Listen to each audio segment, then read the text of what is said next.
welcome to this video. Now today I'm going to be doing something which I've kind of, I guess, been meaning to do on my channel for a little while. I'm going to be ranking Abba's studio albums today. So for those who maybe don't know, I am a pretty big Abba fan, and they were my first musical love when I was very young, but then went off them for a few years. But just I guess in the past couple of years I've recently really sort of reevaluated them, think they're great, and yeah, they're certainly one of the best singles bands going, but also on their albums there was always some really great, really interesting underrated material on them. So that's going to be the kind of focus of today's video. So yeah, they've released their 9 studio albums, so 8 in their kind of classic run, and then Voyage most recently. So I'm just going to be ranking them in my personal least to best list. So without much further ado, we'll just kick off. Number 9 on my list, I'm going for their second studio album, Waterloo here.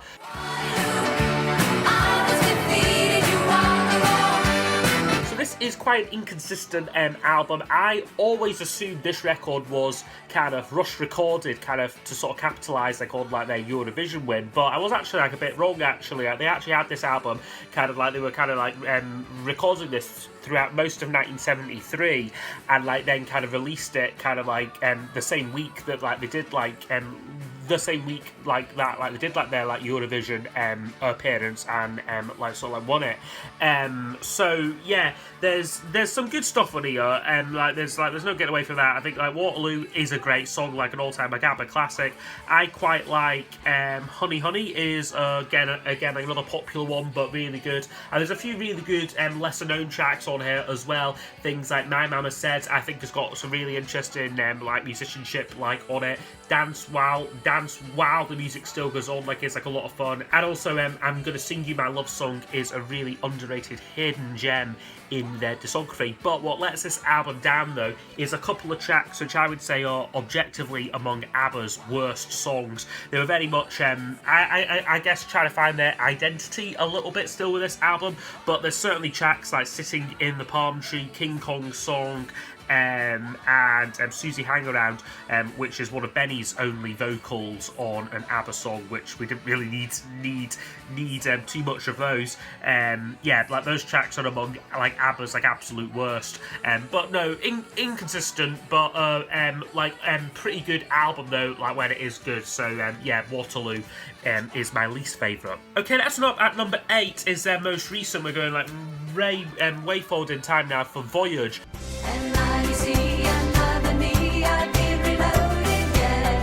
From 2021 here, was it 20?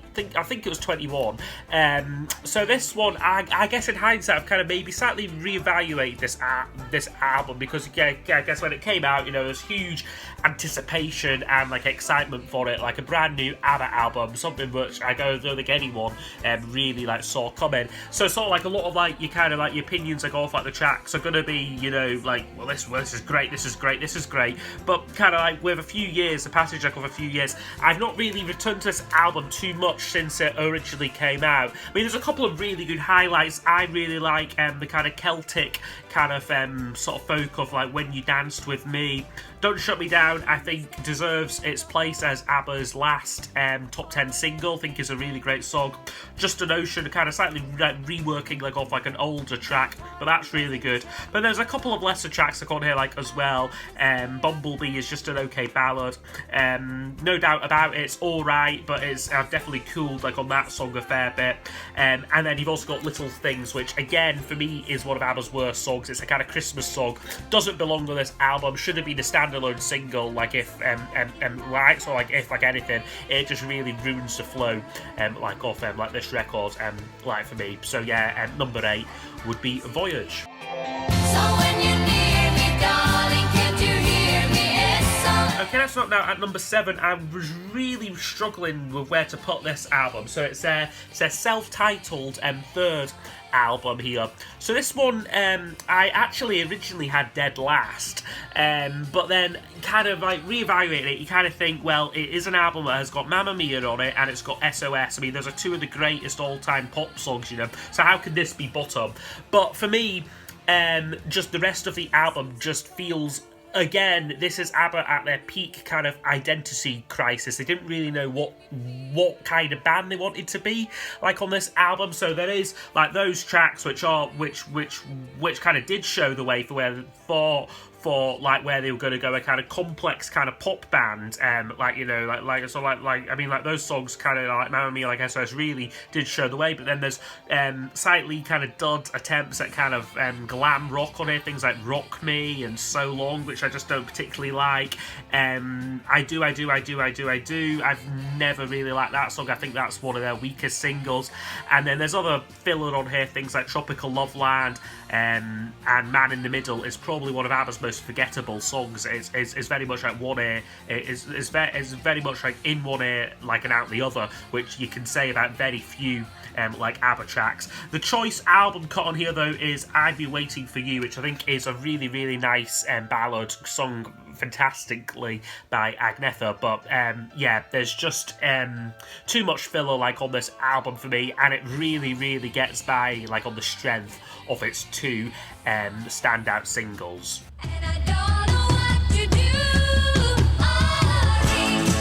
Okay, let's look now at number 6. It's possibly a little controversial. I think most people probably have this album dead last, but I've always had a bit of a soft spot for the Ring Ring album here. So this was one where, when I was quite a young fan, like, you know, sort of like maybe about like 9 or 10 years old, this was one of my favourite albums by theirs, because it's just a very fun, very light-hearted kind of album. A lot of these tracks are also just infectiously memorable, like, as well. Like, these are songs which I would occasionally, when like I was kind of going through a period of not listening to ABBA, I would sometimes just get one of these songs like stuck in my head, having not heard it for like a matter of years. Such was the kind of catchiness and like infectiousness like of like these like kind of like melodies.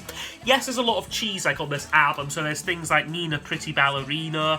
There's certainly one song like on this album where they went for Eurovision, but then like didn't make it. And like, yeah, like as I said, like there's like a few kind of slightly silly tracks like Me and Bobby's Brother, and He Is Your Brother, like those kind of songs. But then there's some great, really again underrated ABBA tracks on here. I really, really like Love Isn't Easy, But It Sure Is Hard Enough. I think there's some great guitar work on there, and it really feels like a kind of prototype of the kind of stuff they would kind of do later, like in like their career. And then there's things like Rock and Roll Band. I actually really, really like. I think that's a great song, and I Saw It in the Mirror. So there's a lot more beyond vocals on this album than I guess most of their other albums, but I think this is a fun record, really underrated, and yeah, it is just an all-round pretty decent debut. So for me now, this is very much a kind of like a dividing line on my list now at number 5. Kind of like I'd say the top 5 are definitely noticeably stronger than like those bottom 4 there. But we'll kick off the top 5 though with Arrival. Knowing me, knowing you, there is nothing. Which was, this was really the album for theirs when everything came together. Both the kind of idea of what ABBA was and should sound like and should kind of project themselves as, but also kind of like the commercial success, like as well. Certainly, like they'd had the big hits with Mamma Mia and SOS, and then Fernando, like kind of like in between. And then this was very much the kind of album where they kind of took over the world, like basically. So a lot of hits on here, like Dancing Queen, Knowing Me, Knowing You, and Money, Money, Money are all great kind of pop standards like off like the 70s now. And then there's some good album tracks as well. I've always had a bit of a soft spot for the opener, like When I Kissed a Teacher. I think is a great record. Production wise, it's just a kind of very, very much like ear candy. It's like really fun. And then I also quite like That's Me as well. I think is really good. Tiger's quite good as well. But it's just a little bit. I'm going to say short. There's there's 5 tracks on the and there's 5 tracks aside, and there is still a couple of filler tracks like on here. So things like the title track Arrival is this kind of instrumental. It's okay, but it's not anything to write home about. My Love, My Life, I've not been too crazy about that song. I think they've got a lot better ballads than that one. And Dum Dum Diddle is a little bit silly by this point. You know, it's a track which would have almost fitted a lot better on something like Ring Ring, but it's got the full-on production. It's like a lot better produced than some of like their earlier work. So I suppose it kind of gets away with it like a little bit. But no, Arrival at number 5 for me. Yeah, this was very much where it all kicked into gear.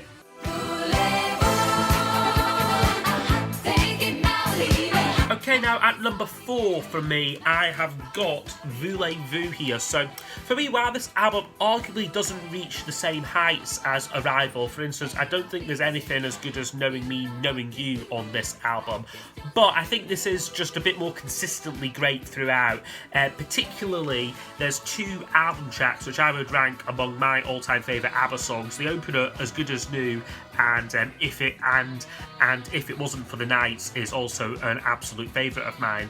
In terms of the singles which are on here, like the more popular tracks, you've got Voulez-Vous, you've got I Have a Dream, Angel Eyes, Does Your Mother Know, Chiquitita, a lot of hits like on here. But for me, those ones have not been among my favourite ABBA singles, but they are all still really good. There's maybe a couple of fillery ones for me. Maybe Lovers Live a Little Longer is just a kind of mediocre song like by like ABBA standards, and I guess The King Has Lost His Crown again isn't one of my favourites either, but it is much more consistent, this record. It's their disco album, and they really embrace that style and do a very good job of it, and like it really adds a kind of new flavour to the kind of like the ABBA kind of like the formula like of ABBA. So yeah, works really well, this record. So Voulez-Vous at number 4. If you're all alone with the pretty birds that flown on the Okay, number 3 on my list now, I've got the album here from 1977. So this was their most serious album up to this point, like in time. Definitely their most ambitious records, like I'd say. And yeah, like I said, like the most serious, the most adult kind of album. There's tracks on here which rank among my all-time favourite ABBA songs. Eagle as an opener is the longest track that ABBA ever released, and it just gets very kind of proggy. You've got these great guitar textures on it. It's just expertly produced, and then you go straight from that into the kind of the pop of Take a Chance on Me, which is one of their very, very, very best singles. Just such an infectious song. One Man, One Woman, one of their very best ballads, and then The Name of the Game, again for me, another one of their great singles. Really clever kind of song structure like that one has. And then side 2 is is also like really good as well. Move On, production wise, is just great. Hole in Your Soul is a really good rocker, and then the album closes with a kind of suite of 3 songs, which are kind of, it's titled here The Girl with the Golden Hair, 3 scenes from a mini musical. And this is kind of definitely ABBA's most theatrical, most ambitious kind of piece of work like today. It was kind of what they used to perform. They used to do this kind of bit in their stage show where they'd kind of like the girls would put wigs on and they'd kind of do these kind of songs as this kind of mini musical kind of thing. And while I'm no fan of kind of musical theatre personally, I think ABBA do a good job of it. Things like Thank You for the Music, like is like one of these songs which has gone down like as an ABBA classic. I Want a Departure, and then certainly to close off like with I'm a Marionette, which is probably one of their most disturbing and most kind of full-on and rockiest kind of songs. You know, they certainly cover a lot of ground like on this album. It's probably not what I could listen to all the time. Certainly certainly those last 3 tracks I really need to be like in the mood for hearing those. But I mean, any album which has got Take a Chance on Me and The Name of the Game on it is going to be highly up in my estimation. So yeah, the album will come in at number 3. Okay, now number 1 and 2, I was kind of struggling a little bit to kind of place these ones here. Well, certainly one of them was very much a kind of surprise of how good I thought it was. But we'll do number 2 first, of course, which I'm giving to The Visitors. Here's to us, one more toast, and then we'll pay. Which, yeah, I would have always thought of as my number 1, but we'll get to number 1 like in like a minute. This is probably ABBA's most mature and most accomplished work, you know, probably after like the album, you know, they kind of then went in the kind of disco sort of phase of kind of Voulez-Vous, but then kind of for this record return to that much more kind of serious and like arguably like on this album a kind of slightly darker like kind of like sound like on here. I mean there's songs in here which rank among my all-time favourite ABBA tracks. The Visitors, When All Is Said and Done, Soldiers and Slipping Through My Fingers are all, I mean, 10 out of 10 tracks like for me. There's just what was keeping this for me for putting this number one was there's just a couple of songs which I'm not 100% crazy about, and like Head Over Heels, again, I don't think it's one of their best singles, and Two for the Price of One, Beyond, Two for the Price of One. Again, I'm just not crazy like about that track either. I think lyrics are a bit silly like on it, and like to be honest, and just kind of ruin the mood a little bit like on this album. I think this era of ABBA is really interesting where they were just kind of winding down, but they were exploring new musical avenues. So you know, there's a lot more synthesizers. The 80s has kind of come around and they're very much embracing that, and they'd release a lot of interesting kind of singles and B-sides around this time. So if say this album had a B-side called Should I Laugh or Cry on it, if it had Under Attack, which was their last single, and also if it had The Day Before You Came, which I appreciate was recorded after this album but is often tagged on like as a bonus track, if those were on this album this would probably be my number one, but they're not, so it kind of falters at number two, but is still a cracking record. And certainly for people who think ABBA are just this kind of frivolous kind of pop band, I'd say listen to this record and I think you will be quite impressed. Okay, but at number one for me, now this one did slightly catch me off guard with how impressed I was with this album, actually, to be fair, because it's not one I've really talked about or given much of a chance to, but number one, I'm going for Super Trouper here.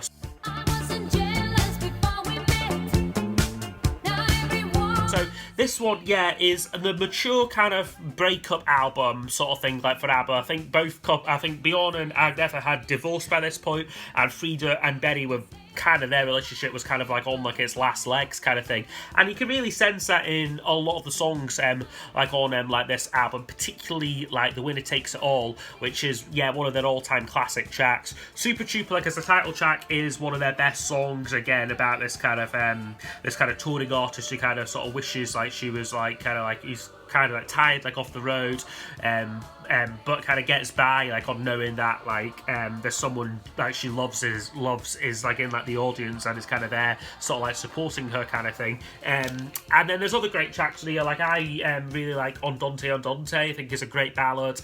Me and I is probably my favourite like on this album, just such an underrated track. One of my all-time favourite like ABBA songs there. And of course on side two you've got things like you've got things like Lay All Your Love on Me. All Last Summer, again, has gone up in my estimation like recently, was not one of my favourites previously, but certainly I think is again a cracking track. So really consistently good album. I mean, I guess if you were to pick out some slightly lesser tracks, maybe On and On and On is more gets by like on its production for me. I think is one of their best produced tracks, but maybe lyrics and kind of like that chorus is maybe a little bit like is maybe a little bit substandard, but the actual record of it is fantastic. The Piper's alright, it's not brilliant, and The Way Old Friends Do is actually is like a live recording, but is a quite nice kind of torch song to kind of end the album on. So no, Super Trouper for me, my number one ABBA album. So that's me come to the end of my ranking list there for ABBA's albums. So I think I mean they didn't make a perfect album, and I think that's the thing with them. They've not got one record which is like that is the go-to ABBA album, which I think maybe like is a good thing, you know, because it kind of it means that you can kind of shop around a little bit and can kind of appreciate different albums for kind of like for like kind of like what they are. They're one of like the great bands like of all time, and I mean they've got some great records, some really interesting material like on like those albums like which are kind of buried away, which I guess a lot of casual fans like might not be familiar with, but it is one of my favourite things like about ABBA. So I would be very interested to know in the comment section what some of your favourite ABBA albums are, and if there's any requests for future videos, please do leave them down below. And I will see you all next time for the next video. Goodbye.